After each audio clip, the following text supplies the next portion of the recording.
ഓണം കഴിഞ്ഞാലും ഓഫർ കഴിഞ്ഞിട്ടില്ല.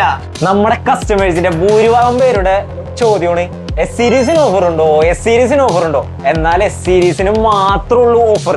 സംശയിക്കേ ആ S23 ഓഫർ എന്ന് പറഞ്ഞു കൊടുത്തേ. അപ്പോ S23 19,000 രൂപ കുറഞ്ഞിട്ട് 46,999 രൂപയ്ക്ക് നിങ്ങൾക്ക് സ്വന്താക്കാം. S23 FE വെറും 36,999 രൂപയ്ക്ക് നിങ്ങൾക്ക് സ്വന്താക്കാം. S24 സീരീസ് വേണോ ആരിസ് പറഞ്ഞു കൊടുത്തേ. S24 അൾട്രയാണ് നിങ്ങൾ നോക്കണെന്നുണ്ടെങ്കിൽ 1,30,000 രൂപക്ക് കൊടുത്തേരുന്ന S24 അൾട്ര ഇന്ന് 20,000 രൂപ കുറഞ്ഞ് 1,10,000 രൂപക്കാണ് നമ്മൾ കൊടുക്കാൻ പോണത്. അതുപോലെ തന്നെ S24 ആണ് നിങ്ങൾ നോക്കണെന്നുണ്ടെങ്കിൽ 80,000 രൂപക്ക് കൊടുത്തേരുന്ന ഫോണ് നമ്മൾ 62,000 രൂപക്കാണ് തരാൻ പോണ. ഇതുകൂടാണ്ട് റെഡി ക്യാഷ് ആണ് നിങ്ങൾ എടുക്കാൻ ഉദ്ദേശിക്കണെന്നുണ്ടെങ്കിൽ ഈ ദുനിയാവിൽ കിട്ടാത്ത ഏറ്റവും വില കുറവിൽ നമ്മുടെ കട തരും. എവിടെ വേണമെങ്കിലും അന്വേഷിച്ച് നോക്കിയിട്ട് നമ്മുടെ കടയിൽ വന്നാൽ മതി. അതുമാത്രമല്ല കൈ നിറച്ച് സമ്മാനങ്ങളാണ് നമുക്ക് എസ് സീരീസിന്റെ കൂടെ നമ്മളുടെ കടയിൽ കാത്തിരിക്കുന്നത്. എന്തെങ്കിലും എൻക്വയറി കാര്യങ്ങൾ ഉണ്ടെന്നുണ്ടെങ്കിൽ നമ്മുടെ ഡിസ്ക്രിപ്ഷനിൽ നമ്മുടെ മൊബൈൽ നമ്പർ ഉണ്ടാവും. അതിലേക്ക് വാട്സപ്പിൽ ഒരു ഹായ് വിട്ടാൽ മതി. ഏത് മോഡലാണ് നോക്കണേന്ന് പറഞ്ഞാൽ മതി. ബാക്കി കാര്യങ്ങളൊക്കെ നമ്മുടെ പിള്ളേരെത്തി. ഓക്കെ.